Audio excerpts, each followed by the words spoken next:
Hello guys, how are you all? Actually, this is the beginning of a new playlist known as JEE Concepts, in which I'm going to discuss important concepts which will going to help you in the JEE exams. So this is the first lecture which is about projectile motion, and yeah, it is a very important concept and the questions related to this topic is very popular in JEE exams.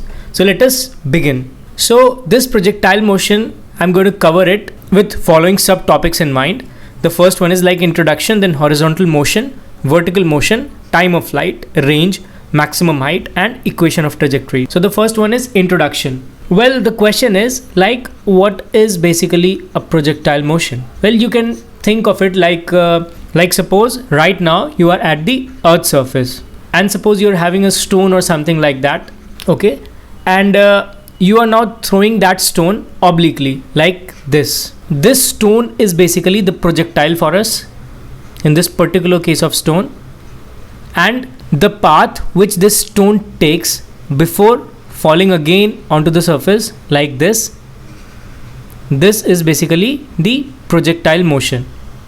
Okay, this path, this is basically the projectile motion, and this stone is our projectile in this case. Well, it's very obvious that this stone is going to move in a curved path when you are going to throw it this obliquely, making some angle with the horizontal, say theta. So obviously it will going to take a curved path. But there are two most important assumptions while dealing with projectile motion like this. The first one is that particle which you're going to throw or which you're going to deal with must remain close to the earth's surface. Like suppose you might also think that rocket is also taking a curved path while thrown from the surface of the earth, but that rocket is actually getting very far from the surface of the earth, so we will not consider that rocket motion as projectile motion. Okay, the second one is the air resistance must be negligible.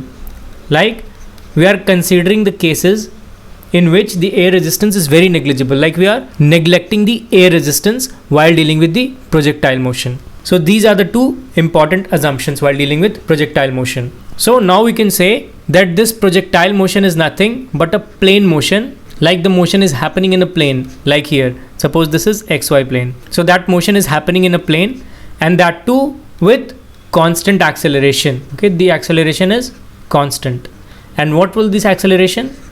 Well, this acceleration is nothing but small g, that is 9.8 meter per second square in the downward direction towards the surface of the earth. Actually, acceleration due to gravity is always in the downward direction towards the surface of the earth. So that is basically a projectile motion. That is a plane motion with constant acceleration small g, that is equal to 9.8 meters per second square. Now let us discuss some of the important terms we will use while dealing with projectile motion. So this is our basically the projectile motion. So now let this point as O, and this is our x-axis, and this is our y-axis, and this is nothing but XY plane. Okay, so suppose a projectile is thrown from point O in this direction like this, which is making an angle theta with the horizontal, that is x-axis, and the velocity at which this projectile is thrown, that is the initial velocity, let us assume at u, and this is going to be the path for this projectile, and ultimately it comes to this point, and this point say B. So well, the motion of this projectile will be something like,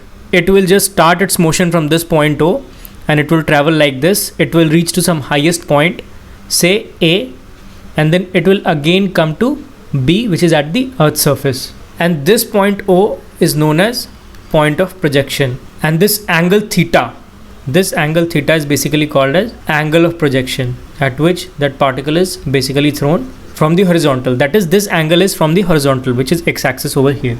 And this distance OB, like this distance O to B, this one, this OB is horizontal range, or you can say simply range. And this height from here to here, like this height straight, this height is basically maximum height. Actually this is what maximum height attained by the projectile while taking a curved path from O to B, that is the maximum height. And the total time taken by this projectile in reaching to point B via A, that is OAB, is nothing but big T, which is also known as time of flight, which is obvious, the flight time. So now let us discuss this motion, that is from O to A then A to B, separately in horizontal motion and vertical motion to make it more simpler. So the first one is horizontal motion.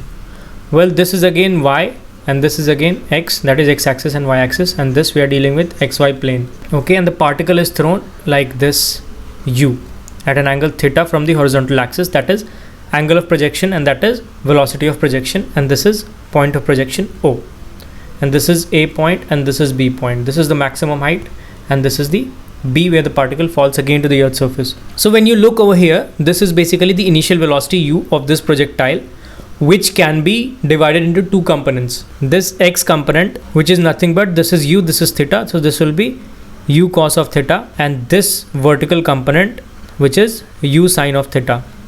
Okay, so we are having two components of velocity at the origin, that is at the point of projection, u cos theta and u sine theta. Now this is about horizontal motion, so we are only going to consider this horizontal velocity, which is u cos theta, that is ux. So that is our initial velocity in the horizontal direction, in the x direction. This is basically what initial velocity. The next thing is, if you see that from point O to A and A to B, if the particle moves, then in the x direction its velocity is going to be the same, that is u cos theta. Why? Because the acceleration in the x direction is nothing but 0, because the acceleration is only in the y direction, and that too in the negative y direction I have already discussed, and that is nothing but small g, 9.8 meters per second square. So this acceleration is always in the downward direction towards the earth's center. So in the horizontal direction there will be no acceleration. Acceleration in the x direction is 0, and that's why this velocity is going to be the constant throughout the motion in the horizontal direction, that is u cos theta. So ax is equal to 0 in the horizontal direction. Okay, so now let us discuss the three equations of motion. The first one is v is equal to u plus of at, that we already know. So when you write this in the x direction, then vx is equal to ux plus of axt, and we already know that acceleration in the x direction for projectile motion is 0, like this. So this will be 0, so vx is equal to ux. Okay, and that's why if you take any point while the particle is traveling from O to B, then at each and every point the velocity in the x direction will be u cos theta, as I have written over here. Okay, now the second equation of motion is s is equal to ut plus of half at square. Okay, so here s will become x, and this u is nothing but u cos theta multiplied by time t plus of half ax t square, and this ax is nothing but 0. So this equation will reduce to x is equal to u cos theta multiplied by t. So this is according to second equation of motion. And if you write the third equations of motion, that is v square is equal to u square plus 2as, then here also this ax will be 0 and v square will be equal to u square, that is nothing but v is equal to u.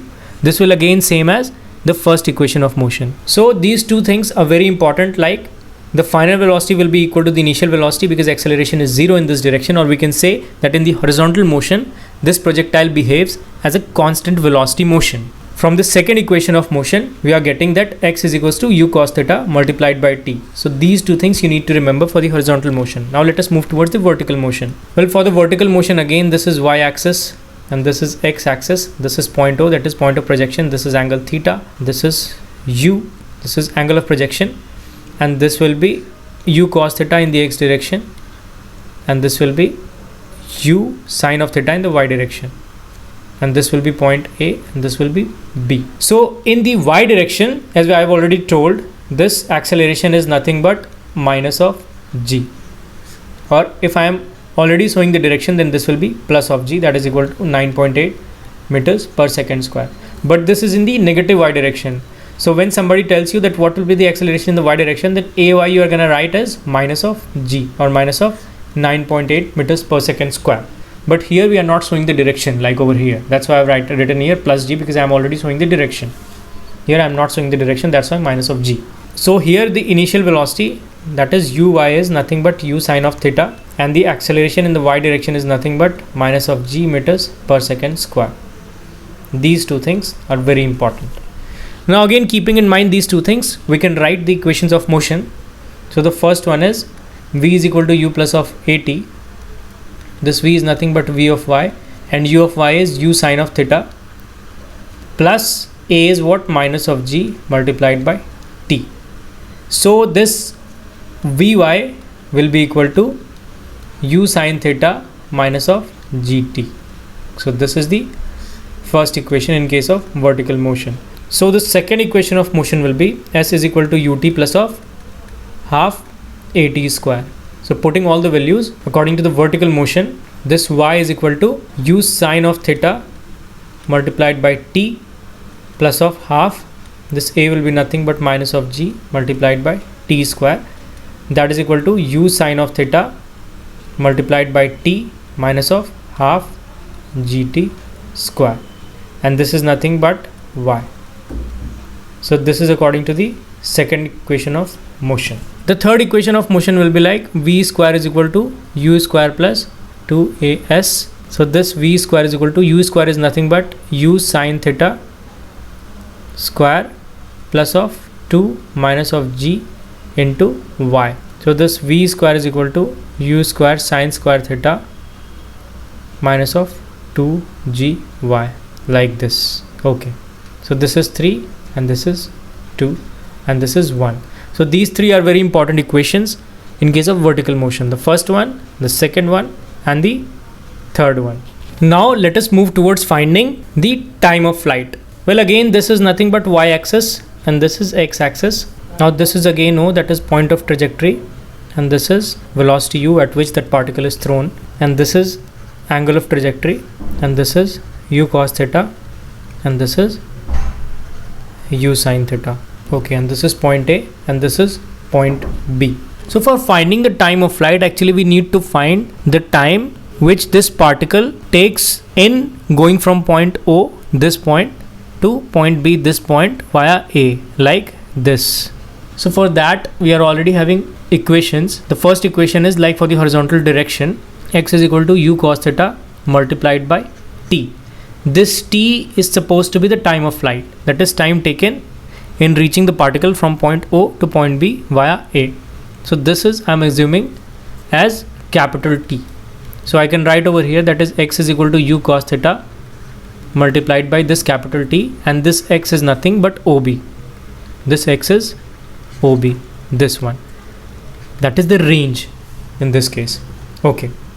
So another equation that is we are having, I have already derived, is y is equal to ut sin theta minus of half gt square. This is from the vertical motion and this is from the horizontal motion. So here, suppose the particle reaches at point B. So at this point, this y coordinate is nothing but 0 because this is on the x-axis. So when the particle reaches to point B, then its y coordinate value will be 0. So putting that y is equal to 0 over here, we are getting ut sin theta minus of half gt square. So take 2t common, and this will be u sin theta minus of half gt. Okay, so from here the one thing is t equal to 0 and the other thing is u sin theta minus of half gt is equal to 0, or u sin theta is equal to half gt, or 2u sin theta upon g is equal to t. Okay, so we are getting two values of time. The first one is t is equal to 0 and the second one is t is equal to 2u sin theta upon g. Well, this t is equal to 0 is basically at the origin, when the particle is at the origin and about to be thrown in this direction theta from the horizontal. So obviously this is 0 because here the flight is not yet started. The other time, that is 2u sin theta upon g, where the y is equal to 0, must be here, that is at point B. So the time taken by particle in reaching to point B from point A via A is nothing but 2u sin theta upon g, and that is nothing but equal to capital T, which is the time of flight. So time of flight is what? 2u sin theta upon g. Very important formula to remember, because each time you are not going to derive it. So just remember it, that is 2u sin theta upon g is basically the time of flight for a projectile motion. Moving towards the next thing, that is range. Range is nothing but this OB, that is the range. Now we already know that x is equal to u cos theta multiplied by t, that is for the horizontal motion, and range is nothing but this OB. So you need to find this OB, and I've already discussed that this x is nothing but OB when this time t is nothing but capital T, which is the time of flight. Because when the particle reaches over here, that is at point B, then it will obviously take time t, that is the time of flight, and for that case x is equal to OB, that is the range. So OB is equal to u cos theta multiplied by capital T, and we already know that capital T is 2u sin theta upon g. Okay, this is time of flight. So putting this over here, OB, that is range, is equal to u cos theta multiplied by 2u sin theta upon g. So that is equal to u square into 2 sin theta cos theta upon g, and this 2 sin theta cos theta is nothing but sin 2 theta.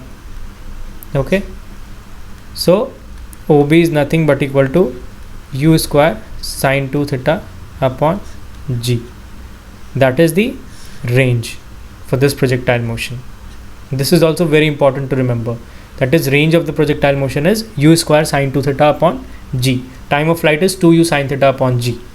Now moving towards the next thing, that is the maximum height. Well, the maximum height is at A, as I have already discussed. This is basically maximum height. This is O, this is B. So how to find this maximum height? Well, if you look very carefully, if you think very carefully, then suppose the particle starts from point O in this direction u, which is making an angle theta with the horizontal, that is the angle of projection. So as this particle travels from point O to point V via point A, then it will take something like this. So if you look very carefully, then we already know that in the x direction its velocity is going to be constant because of no acceleration in x direction. That will be u cos theta, constant velocity. But in the y direction, here, the angle, this theta is basically going to decrease. This is what? This is u sin theta in the y direction. But this theta is going to decrease. Okay, this is not going to be this theta. Theta is not going to be constant. It's going to decrease. And when this theta is going to decrease, then obviously that this sin theta value is going to decrease. Okay, and when this sin theta is value going to decrease, then it's basically multiplied with u, and this y direction velocity is going to decrease as you move upwards, u sin theta. So this theta value is basically going to decrease if you move here, then here, and that's why this u sin theta is going to decrease. That is the velocity in the y direction. And at the top point here, the theta is basically 0, because now the particle is completely horizontal. So the angle which it makes with the horizontal is 0 at the highest point, and because of that sin theta is equal to 0. And if sin theta is equal to 0, then obviously u sin theta is equal to 0, which means that at the highest point velocity in the y direction is equal to 0. So writing that in this equation, y is equal to u sin theta into small t minus of half gt square. Okay, so we need to find this y. For that we need small t, that is the time taken by the particle to reach to point A from point O. So for that we are having v is equal to u plus of at. Writing that for the y direction at point A, v will be nothing but 0 at this point, A point. U is u sin theta minus of gt. So from here small t is nothing but u sin theta upon g, which is nothing but half the time of flight if you look very carefully. So the time taken by particle in reaching from point O to point A will be exactly half of the time taken by the particle in reaching from point O to point B. So half time taken by particle is from O to A, and another half is taken by the particle from reaching A to B. This is a kind of symmetricity that you need to look over here. So writing that y is equal to u sin of theta multiplied by this t, which is u sin theta upon g minus of half g multiplied by t square, that is u sin theta upon small g whole square, that is equal to u square sin square theta upon g minus of half g into u square sin square theta upon g square. This 1g will cancel out. So this y is equal to u square sin square theta upon g minus of u square sin square theta upon 2g. Okay, which means that y is equal to u square sin square theta upon 2g, and that is basically the maximum height reached by this projectile in going from O to B, that is u square sine square theta upon 2g. This is also very important to remember. Well, now discuss the equation of trajectory, that is the trajectory taken by the particle from point O to B via A. So how to get this trajectory? Well, for getting this trajectory, we already know that y is equal to u sine theta t minus of half gt square. That is the equation for the vertical direction. And in the horizontal direction, we know that x is equal to u cos theta multiplied by t. X is this and y is this. So time t from here will be x upon u cos theta, that is equal to t. Okay. So when you put this time t value over here, then you will get the equation of trajectory. So y is equal to u sine theta multiplied by x upon u cos theta minus half of g of x upon u cos theta whole square. This u cancelled out. So y is equal to x sine theta upon cos theta is nothing but tan theta minus half of g x square upon u square cos square theta. So this is nothing but the equation of trajectory, and this is the very important equation because it gives us the equation for the trajectory taken by this projectile in going from point O to point B via point A. So this is all about this video, guys. In the next video, we are going to discuss some of the important questions for the projectile motion and also some of the derivations if required. So till then, thank you.